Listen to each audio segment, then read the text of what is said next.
primary reason for getting folks together for the float today, again, the two committees, the Henry's Fork Foundation Advisory Committee and the Caldera Technical Committee, is to really get the dialogue and discussion going about the concerns and issues that people have identified for this stretch of the river, basically last chance down through Harriman State Park, specifically the stretch, the upstream boundary down to Osborne Bridge, i.e. the ranch.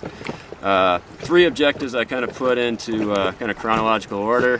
One in terms of the past, what is it that was out here on the ranch in terms of conditions, physical, in terms of the channel geomorphology, sediment, and then certainly the biology as far as the macrophytes, insects, and the fish. And hopefully get a lot of the observations from folks on the advisory committee that have known this stretch of the river for 30 plus years, most of them. And then in terms of the current, what do we have out here now, and how does that differ from what was here in the past?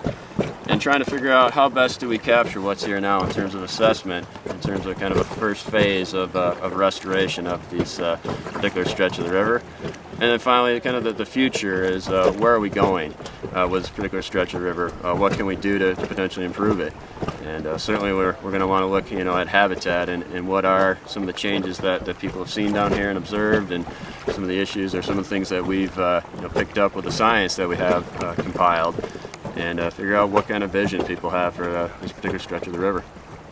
And how many people do we have? People from all the advisory groups and technical committee and some other people here today? We've got 6 of the 7 folks on the advisory committee. We've got Renee Harrop, Mike Lawson, Mick Mickelson, Nelson Ishiyama, Dave Rydalsh, and Dale Swenson from the advisory committee.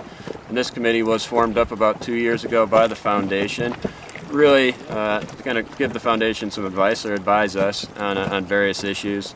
And certainly this one that we're talking about today is probably the primary issue that this group was formed up, and hopefully to figure out where we go and what we can do and how we can improve upon it again. Then the Caldera Technical Committee, we have a group of ologists so far, just formed up about 4 months ago from Idaho Department of Fish and Game and the Caribou-Targhee Forest. We have Brad Higginson, who's a hydrologist on the forest. We have Dan Guerin, who's the Regional Fisheries Manager for Idaho Department of Fish and Game. Greg Scobie, who's the Regional Fisheries Biologist for Fish and Game for the Henry's Fork. And then we have Lee Mabey, who's the Fisheries Biologist for the Caribou-Targhee Forest for this particular stretch of the river, or for the entire Henry's Fork for that matter. We have a couple other folks. Louis Wasniewski is the head hydrologist for the forest, has also been providing some input to this point. So we've got 16 folks on the water today in 5 boats, and I guess we're going to cover about 6 miles of river today, and hopefully have some good conversations on what we see. I do think that if we take the river as a whole, the entire river, it's probably better today than it was 30 years ago. Probably is. It offers probably more opportunities for people to go find something they're looking for. Even here, we've got 3 or 4 inches, 5 or 6 inches of silt. And that, I would assume, has an impact on the amount of carryover of our juvenile fish. The biologists can tell me that. Question I'd have, can you come in here with suction dredges and address this? Is it a realistic thing to do? Would it help until the next silt flow?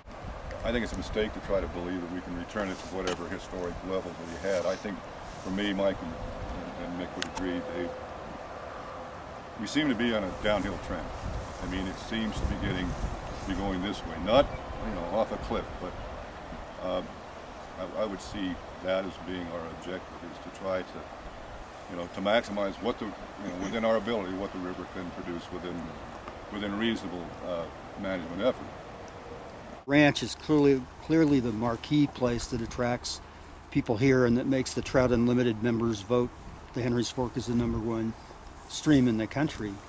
And I think what people want is they want opportunities to see fish that are there, that are rising. Whether or not they can catch them is a different question. What they prize about the ranch is it's a super challenging place, and as long as they've got the opportunities, the serious fishermen are going to come here. But if the opportunities are gone because there aren't any fish, there's no challenge left. If there's nothing to cast at, there's no challenge. The game is over.